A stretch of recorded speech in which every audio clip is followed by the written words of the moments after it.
everybody, it's Jen from Modern Monarchy. I'm here without Cassie because we had a bit of a scheduling snafu. I'm also recording this for the second time because I got like a third of the way through this video and my entire system decided to just freeze up and crash. So, here's hoping that doesn't happen again. I'm not going to do the next episode without Cassie. I'm going to save it for when we're going to record on Sunday, which means you're not going to get the next episode until Monday next week. But I figured since we only post every 2 weeks, currently, maybe someday I'll be able to record more. So I've decided to just do a little supplementary episode, and maybe if this works out, if people like it, we could do this more often and I could post supplementary episodes in between the regular episodes regularly. We'll see. Next week's episode is going to be on the royal family's relationship with the media. So this episode, I think we're going to go over a current event that I think is a wonderful representation of the royal family's relationship with the media. We're going to talk about that stupid secret summit that everybody has been talking about in the news, but the funny thing is we know a lot of things, and yet we know not a lot at all. I kind of wish this had never been leaked. So let's just try to go through this beat by beat, step by step, how things happened, and see if we can figure out who leaked it. I think we all know. Okay, let's start with the article that started it all. It was a Mail on Sunday article by Charlotte Griffiths, who we'll hear from in a little bit. First of all, from this article, we know the who was involved. We have King Charles's communications secretary, Tobin Andre, who also used to work for the Daily Mail. So there's possibilities that he's the leak because he has the connections. We have Meredith Maines, who's the chief communications officer, not just for the Sussex's household, but also for Archewell and As Ever. She's got a lot on her hands, and I think we've noticed lately via Meghan's Instagram extravaganza that her MO is to just throw everything at the press. Just be out in the press all the time. And then we also have Liam McGuire, who runs the Sussex's PR team in the UK. He also worked with Harry on starting the Invictus Games, so he's known him for a while. We know the when. It was 3:50 p.m. on Wednesday the 9th. We know the where. It was at the Royal Overseas League. A 3-minute walk from Clarence House, the monarch's London residence. We know the why. Sources said last week's meeting was the initial step in a rapprochement process to restore the broken relationship between the Duke and Duchess of Sussex and the rest of the royal family. There's a long road ahead, but a channel of communication is now open for the first time in years, said a source. There was no formal agenda, just casual drinks. There were things both sides wanted to talk about. Interesting that the quote is in past tense because that means not only was the Daily Mail alerted that this was going to happen and that's how we got the photographer there, but then somebody was around to answer questions afterwards. So they really wanted us to know that this had happened.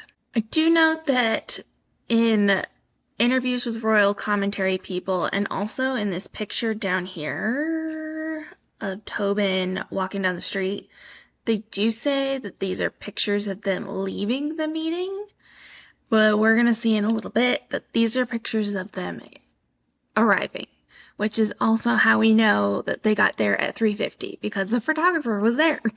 So let's go over to the map. The map is actually where the last time I recorded, everything froze up and shut down. So wish us luck on this. The Royal Overseas League is right here. It is a private member social club The patron is the king, by the way. Buckingham Palace is right here. If we come down, you can see Clarence House is over here. And then if we go along, this is Green Park. And right across Green Park, there's a little strip here, right next to the Royal Overseas League. A little walkway right here. And I'm pretty sure this is where the picture was taken. It was either right there or it was a little further back in the trees, but I'm pretty sure it was right there because they clearly saw the photographer. They were on the balcony for like 10 minutes and then they went back inside. Okay, so we're gonna just match up the images to the street view real quick. We're gonna see that right around here is where Meredith and Liam get out of the taxi, and then they walk up this street to the entrance of Royal Overseas League.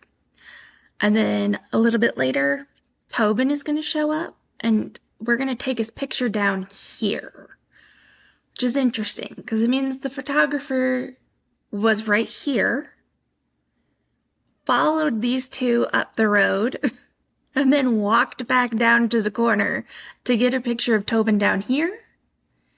And then once they were inside, he had to get all the way around. I'm thinking there's a little stairway right here. I think he went this way. If not, he went back to St. James Street and came down around and then right up here to take the picture, which seems to be like a good at least 5-minute jaunt around the corner. So I'm thinking either he knew they were going to be outside and that's why he went all the way around the other side of the building, or he was just hoping. Because it is possible that when they went inside, they wanted to sit outside, so maybe people couldn't hear them. But I don't know. It also could be possible that they went out on the balcony because somebody wanted to be seen. Meredith. Let's start down here on St. James Street.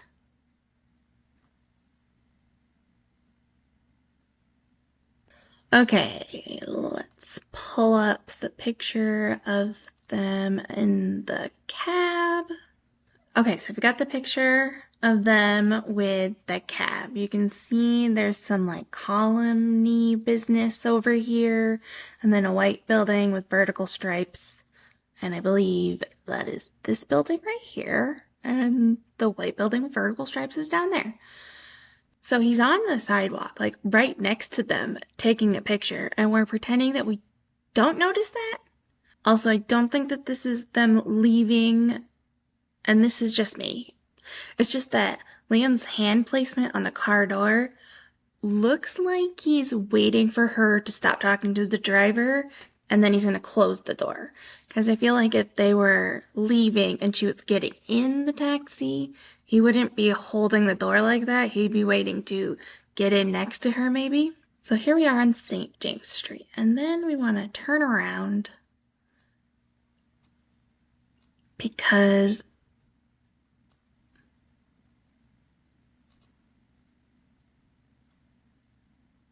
they're going to walk up the street to this little street. And we're going to follow them all the way down to the end. Because this, I don't know if you can see it on the thing, is the Overseas House. This is where the club is. This Google Street View is from 2022 though, so it looks slightly different now. Like there's golden plaques that say what the place is right there. But you can tell it's the same place.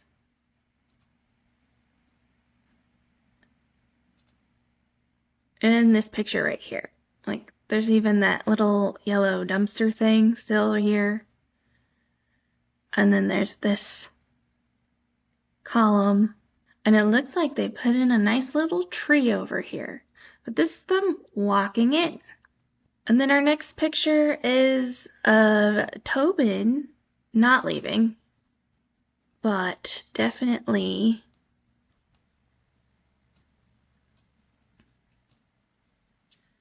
if we turn back around and go back to the end of the street,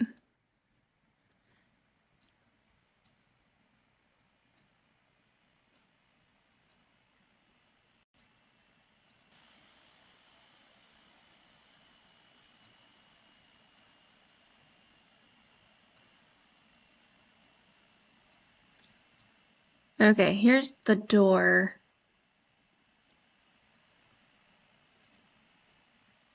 Here's the door that he's walking past, right here.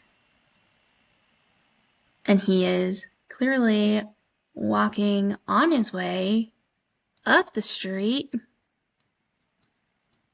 to the clubhouse.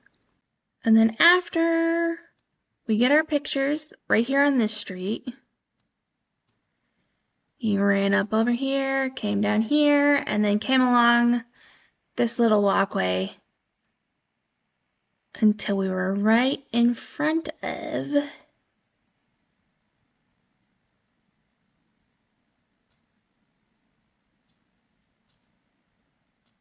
the other side of the building. So right here, they were sitting right here. For some reason, they've changed chairs. They're no longer red or orange or whatever that color is. But yeah, you can see the door's right there. It's the same door. I also think that this room is what's on the other side of that door. Because if we look at the pictures,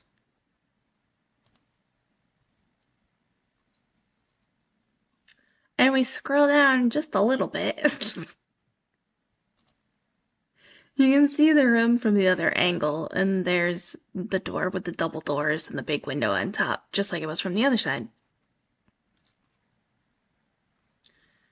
Oh yeah, and then here's a little video of what it looks like from the balcony, where you're looking over Green Park, and the photographer is going to be like somewhere right here.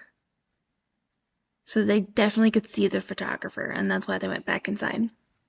Now, in the next couple of days, via the Telegraph, Harry's team is going to express his frustration that things were leaked. Palace still says nothing. And then we have this exclusive from People because they have their Sussex sources. I don't understand why the Sussexes lean on People so much. I've never read so much People magazine in my entire life. But then they have to tell People magazine that everybody thinks this is a good first step and there's optimism. And then a few days later, we also have to tell people that no, Meghan and Prince Harry are not moving back to the UK. For people who didn't leak this meeting, you guys talk to the press an awful lot. So we know that Harry and Meghan, it's really Harry, I just think. I think it's just Harry as a PR team in the UK. Because Harry wants to be involved with stuff back in the UK. We have this article from last year where Prince Harry's friends vow to help smooth path back and dub it Operation Bring Harry In From the Cold.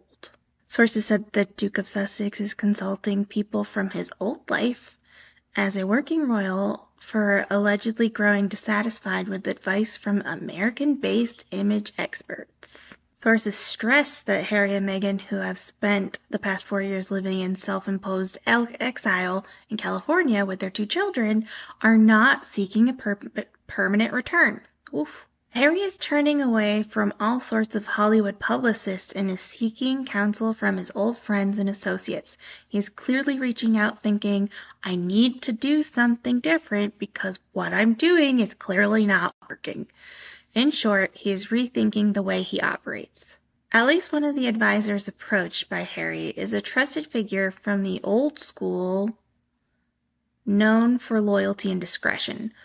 One friend has already devised a strategy for how Harry might begin moving in UK circles again, even carrying out very low-key royal duties, although the Duke is said to be open to ideas from many sources.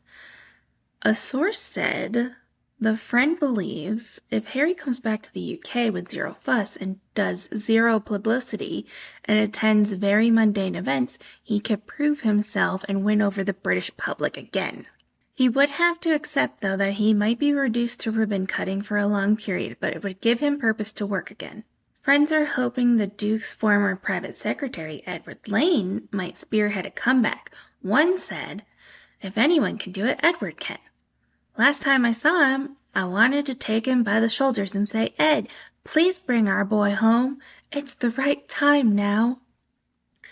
All of this to say, Harry wants to make a comeback, and his friends want to help him. So while maybe Harry's direct team doesn't make the leaks, maybe his friends help.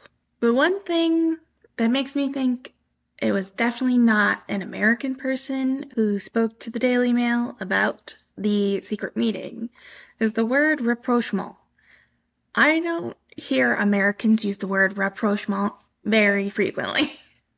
Another reason I don't think it was direct work from Prince Harry's UK team is because of what Valentine Lowe says in this interview with The Sun. Was this leaked? Did either side want this to come into the public realm, or was this good journalism?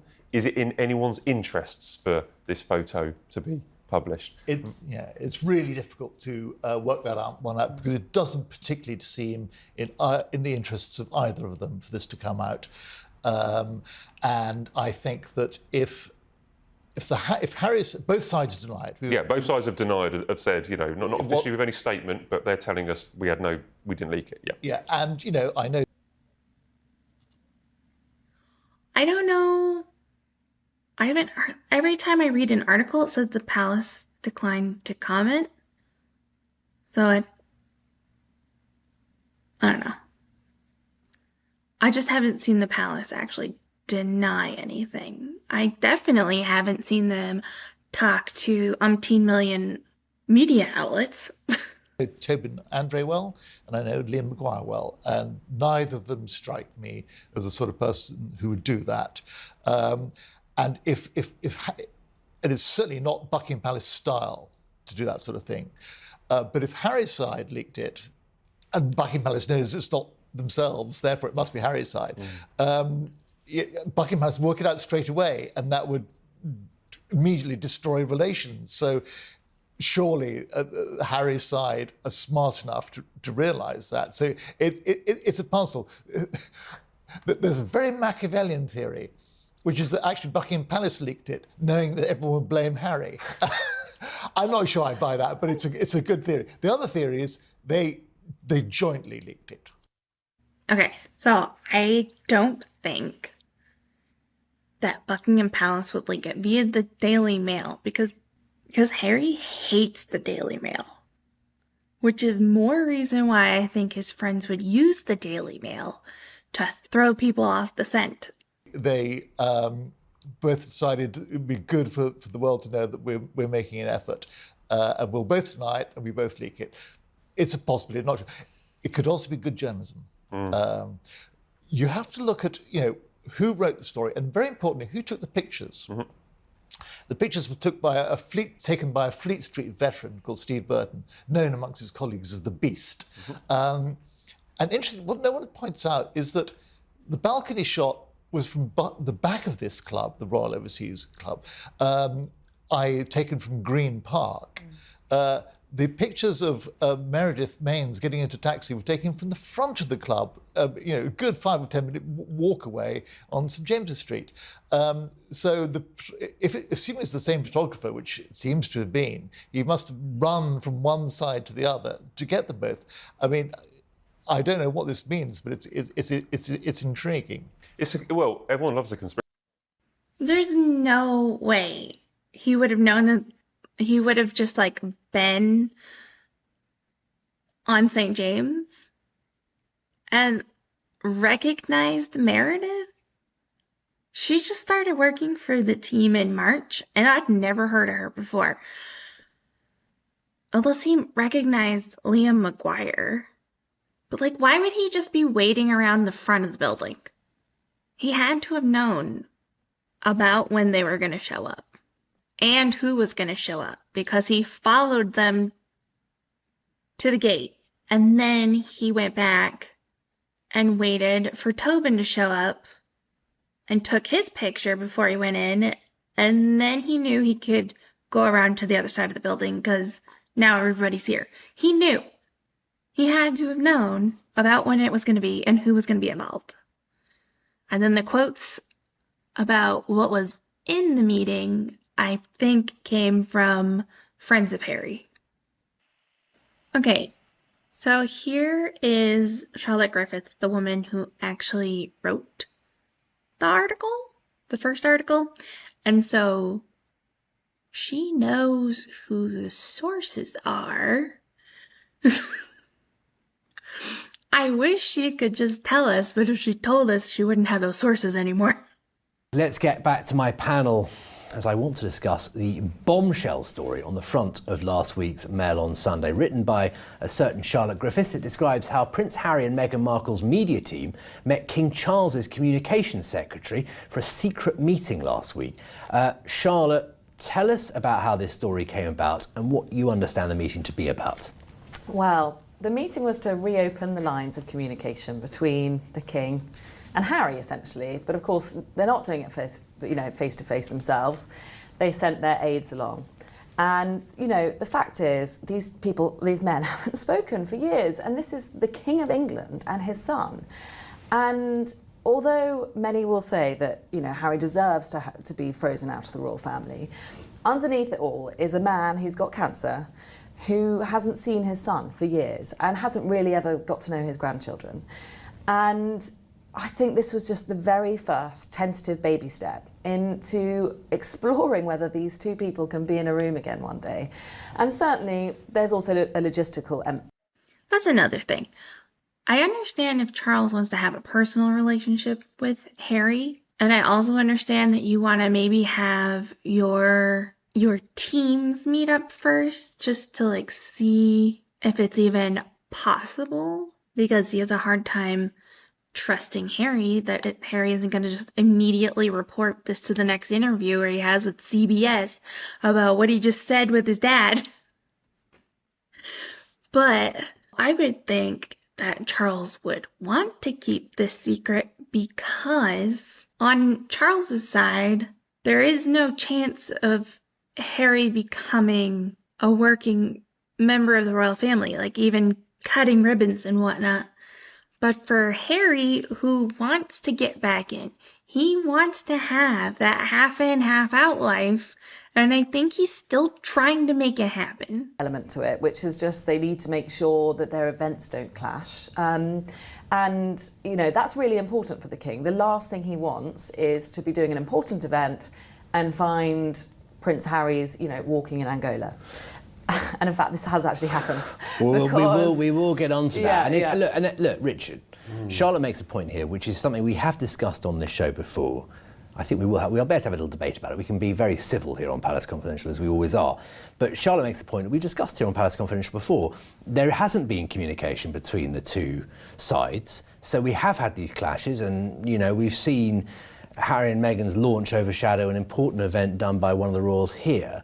So from that point of view, it's a good idea, you could argue, that these two sides talk. I don't think so, no. I think, first of all, I'd say who cares? I would say it's not a clash at all.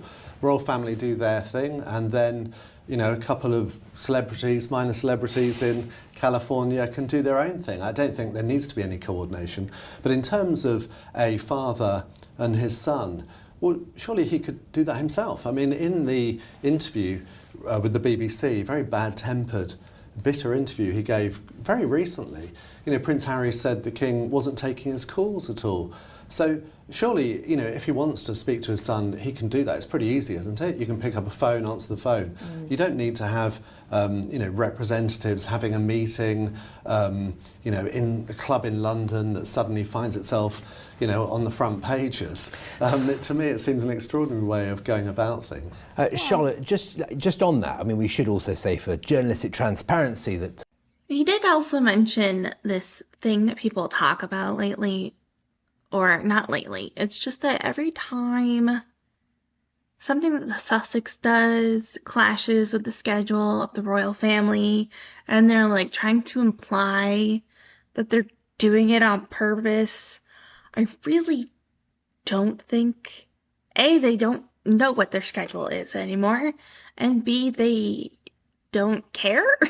Meghan doesn't see her releasing a TV show or a podcast or a website the same time as something major is happening with the royal family as competition. I think she's just doing her own thing. But feel free to disagree with me in the comments below. I think I'm going to stop it here. My computer keeps freezing every 5 minutes or so, and I'm going to try to edit this, but I don't know if some of the footage is all messed up, so that should be fun.